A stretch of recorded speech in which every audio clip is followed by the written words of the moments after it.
Olá, mulheres queridas, boa tarde, a paz de Jesus. Louvado seja nosso Senhor Jesus Cristo.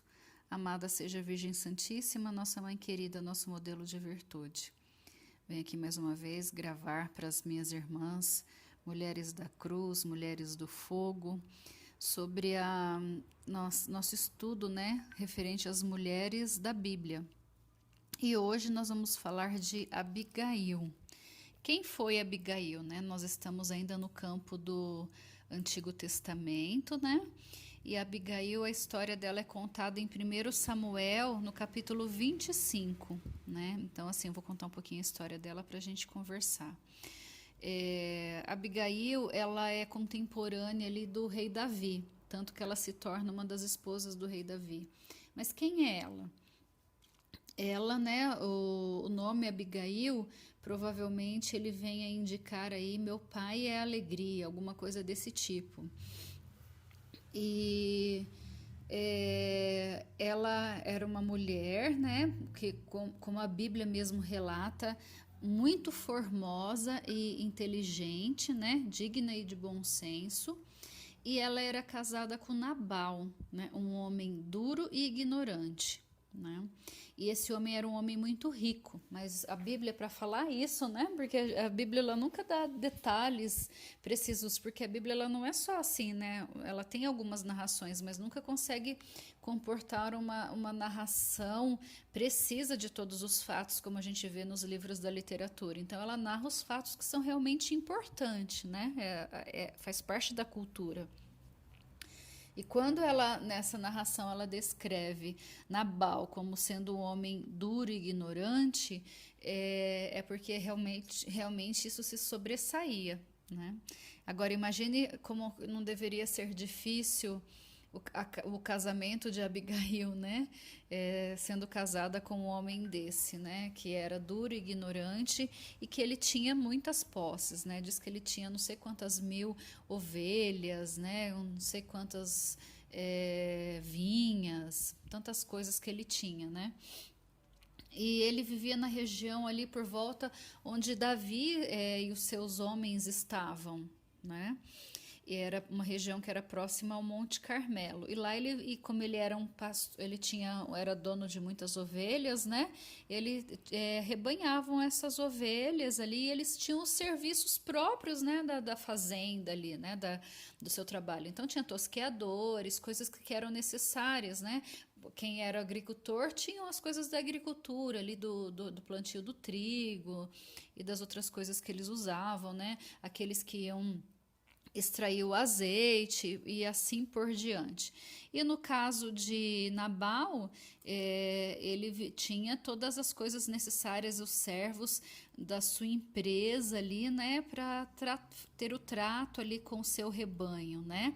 O rebanho seu de jumentos, rebanho de ovelhas, né, e tantas outras coisas que ele tinha. E era uma região de guerras, né? Não sei se vocês conseguem compreender esse cenário. E segundo a Sagrada Escritura, os homens de Davi, o próprio Davi protegeu muitas vezes, né, o povo da casa deles, né? Assim, todo, não só Nabal, mas todos os servos, mulheres, todo mundo que estavam ali eram muitas vezes protegidos de pessoas que estavam tentando dominar terras. Existiam muitas guerras naquela época, as pessoas queriam tomar as coisas à força, né? Então roubavam rebanho, roubavam tudo. E o exército de Davi era um exército muito poderoso, tanto que Davi conquistou muitos territórios, né? Porque foi um grande rei, né? Um grande rei que era temido até por muitos. Então conta a história que por muitas vezes Davi ajudou ali o povo de Nabal. E teve uma época que ele precisou ir para a região e ele falou assim, né? E eles trabalhavam muito nessa questão das amizades, dos vínculos, né? Das trocas de presentes, de favores. A moeda corrente naquela época era essa, né? E Davi fazendo a sua estratégia de guerra, ele precisava fazer algumas coisas, né? Ele falou assim, olha, nós vamos estar pela região e existe naquela região lá Nabal, né? Que ele é muito rico. Muitas vezes a gente já fez vários favores para eles, né? né? E então nós precisamos de suprimentos, né? Eles precisavam alimentar o exército, dar água, acampar o exército dele mesmo para que eles pudessem seguir viagem, né, para as suas conquistas.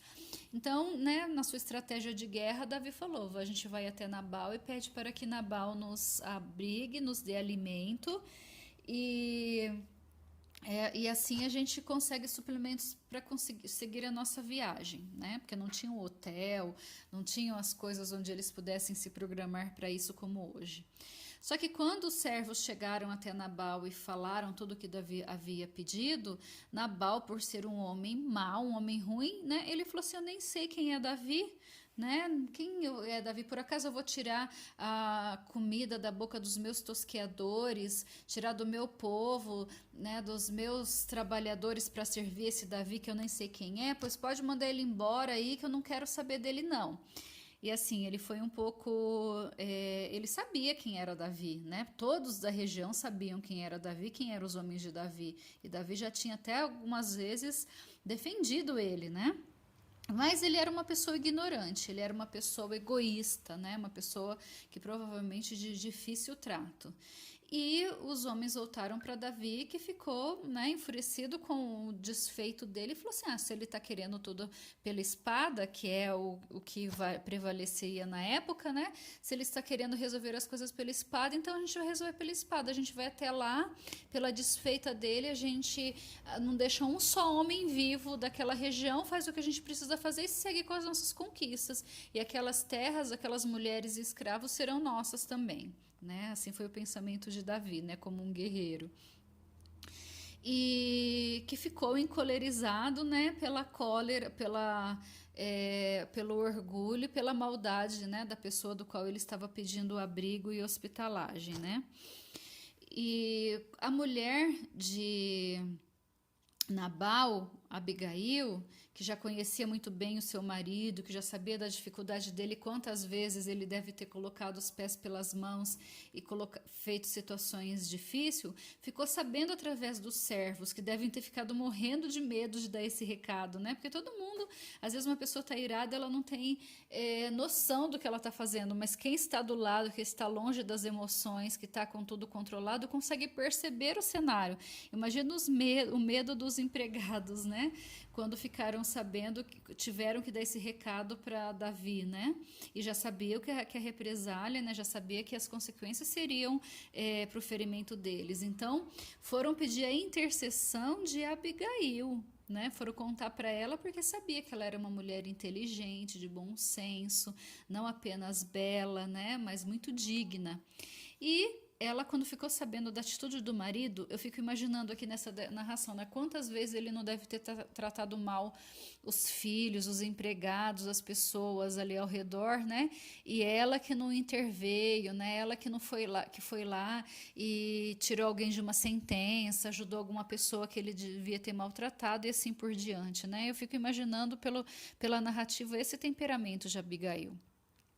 Ela foi reunir os seus servos, foi lá e pegou muita comida, né? Pegou pães, vinhos, trigo, passas, figo, e mandou tudo ir adiante e com os servos adiante, sem que o marido dela soubesse, né, para poder remediar a situação. E no meio do caminho eles encontram, né, a Davi e aos seus cavaleiros que estavam indo ao encontro de Nabal e seus homens para se vingar, né? E ela vai e conversa com ele, ela se prostra diante dele com humildade, ela pede perdão, ela fala: eu sei o que meu senhor fez contigo, mas ele é um insensato, ele não sabe o que faz. Ela foi lá e intercedeu por ele, né? E eu te peço, né? Não derrame o teu sangue. Então, tipo assim, ela chamou, através da narrativa dela, que vocês podem ler depois com mais calma lá em 1 Samuel 25, através da narrativa dela, ela conseguiu convencer a Davi de que para que Davi, que era um homem justo, que era um homem temente a Deus, que não derramasse, não fosse vingativo e que não derramasse o sangue com as suas próprias mãos. Então, assim, né, a sabedoria de Abigail, ela interveio não por Nabal, mas também por Nabal, mas também por Davi, né? Porque Davi iria ter uma atitude de vingança, uma atitude que era contrária ao Senhor, né? E ela foi e falou assim, ó, recebe esse presente como forma de pedido de desculpa e de reparação. E aí, assim, ela acalmou o coração de Davi, né? Davi, ele, então, falou, pela tua intercessão, né? Eu vou poupar a vida, né? Eu aceito os agradecimentos e até agradeceu ela, né? E agir por impulso contra o meu Deus, né? Contra o meu Senhor, né? E assim correu tudo normalmente. E aí Abigail volta para casa, né? Ela não fala nada para o marido, deixa o marido lá se embriagar, viver a festa dele, né? E depois ela conta para ele o que aconteceu, porque aqui não é um caso de enganar o marido, isso é importante para a gente entender também, né? Às vezes a gente tem um marido difícil, a gente vive uma situação difícil na casa, o que a gente precisa, né? Que a Abigail vem nos ensinar, é que a gente precisa da sabedoria que vem do alto, de como agir, né? Diante da maldade do nosso marido, né? Com os nossos filhos, com os nossos parentes, com as pessoas, a gente tem que saber intermediar, né? Olha, ele fez isso por causa disso, tal, e reparar de alguma forma, mas também no usar de coisas ruins, né? Ela usou de inteligência, ela usou de bom senso, ela foi e preparou ainda lá, não foi vingativa em nenhum dos cantos, né? Porque ela ficou com raiva dele ter feito isso e ter colocado em perigo a vida de todo o povo. Mas ela estava lá, né, na Sagrada Escritura, fala que o marido dela encontrou a mesa farta, vinho, tudo preparado na mesa e ele ficou feliz da vida, né? Então ele foi, se fartou, comeu, grande sabedoria dela, né, que soube alimentar os sentidos dele aí. Depois que ele estava bem, ela foi na manhã seguinte, ela contou, olha, você está todo feliz da vida aí, ó, mas agora que você está mais calmo, agora que você tem já comeu, já dormiu, já se embriagou e está aí com suas emoções acalmadas, eu quero te contar uma coisa. Essa sua atitude de estouro, essa sua atitude de querer ser rude, de querer brigar, de não ser grato pela bondade das pessoas, fez com que Davi estivesse prestes a tirar a tua vida. E os homens dele são homens que são corajosos, são fortes. Nenhum exército resiste ao exército do rei Davi, né? E só que eu fui lá, pedi desculpa por você, dei suplementos que não nos faz falta para ajudar os soldados dele, porque vale mais a gente ter amigos do que ter inimigos. E Davi perdoou, então ele seguiu o curso dele para as batalhas dele e vê a nossa casa como uma casa amiga, não uma casa inimiga.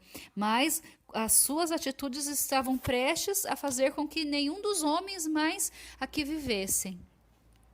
E aí foi que Nabal ficou sabendo do ocorrido, se deu por conta, né? E diz a Sagrada Escritura que ele ficou aterrorizado, né? Lá em Samuel 25:37. Ele ficou aterrorizado. E a gente pode entender, né, que diz que 10 dias depois disso ele morreu, né? Fala na Sagrada Escritura que após 10 dias a mão do Senhor o feriu. Algumas traduções não, algumas interpretações da Bíblia vêm dizer que ele ficou tão aterrorizado tomando consciência dos seus atos, que ele pode até ter sofrido um ataque, né? E esse ataque deixou ele paralítico como uma pedra, né? Que fala lá em Samuel 25:37, né? Ele se assustou, ficou sabendo de tudo o que aconteceu, teve um ataque, né? E ficou paralisado, de repente um derrame, eu não sei, né? Vamos tentar imaginar a situação. E depois disso, ele foi ferido pelo Senhor, né? A Sagrada Escritura diz: o Senhor feriu Nabal e ele veio a morrer. E por quê? Porque a vingança fica com Deus, né, e não com os homens.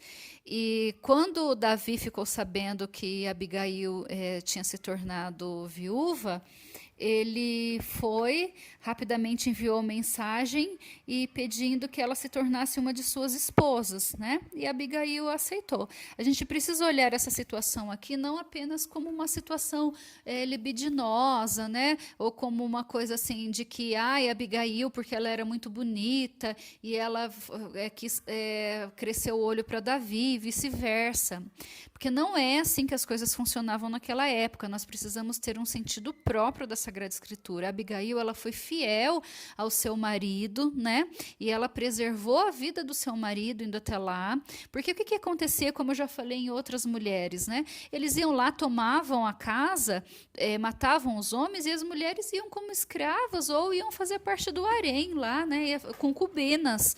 Então, assim, as mulheres, principalmente as belas, como era o caso de Abigail, não tinham que sofrer, mas ela foi lá interceder porque ela era uma mulher sábia e justa. Ela foi interceder pelo marido, porque não queria que o marido nem os seus servos, né, seus escravos, sofressem ao fio da espada dos cavaleiros de Davi.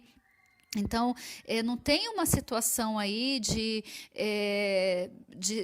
sensualismo, né? Ou de atração física.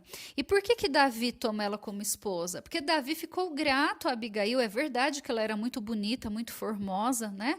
Mas eles naquela época tinham muitas esposas. E Davi, ele ficou grato porque a Abigail livrou ele de cometer um pecado, né? Com seu senso de justiça, com a sua sabedoria, foi e chamou a atenção dele, ó, não haja por impulso, não haja por vingança, deixa que a vingança venha do Senhor, né? Mas seja um homem justo, não permita que quando conquistares toda Israel, venha sobre ti o peso da culpa de ter derramado sangue inocente, né? Mesmo que o meu marido tenha sido arrogante, não tenha agido como tu merecias, né? Porque vocês sempre foram bons conosco, mas não pague o mal com o mal, né? Então, Davi ficou muito grato. E como a viuvez era uma condição de maldição naquela época, né? Porque uma mulher ela não poderia ficar viúva, era uma condição ruim. Davi, ele vai e chama ela para ser uma de suas mulheres, dando a ela a honra, né, de ser casada com um rei e tal, e ela aceita, porque isso estava muito relacionado aos costumes da época também, né? Ela viu como nisso uma gratidão, um cuidado, agora ela estava amparada pela sociedade e assim por diante no contexto em que eles viviam. Então é muito importante a gente ter esse contexto em mente para que a gente possa entender, né, o que está por trás e, de certa forma, compreender o sentido, né?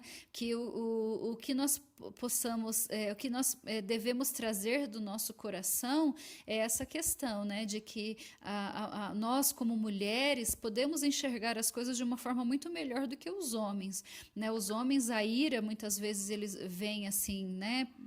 Em cima deles e os sentimentos no geral. E nós podemos pedir a Deus essa graça da intercessão, da sabedoria e poder remediar as coisas. E para nós, donas de casa, para nós mulheres, guardiãs do lar, nós que estamos ali chamadas a fazer com que o nosso lar seja um lugar santo, né? Responsável pelo bem-estar de todas as famílias, de todas as pessoas que fazem parte da nossa família, nós somos chamados a ter essa reação de Abigail, né? Ter a sabedoria e o bom senso de Abigail para remediar as situações, né? Às vezes é um filho, às vezes é um relacionamento entre marido e mãe, entre você e a sogra. Eu não sei qual é a situação adversa que você pode estar passando, né, nos relacionamentos, mas Deus vem nos mostrar através da história de Abigail que nós mulheres, usando do bom senso e da sabedoria e usando do nosso temor a Deus, nós temos a capacidade de, como intercessora,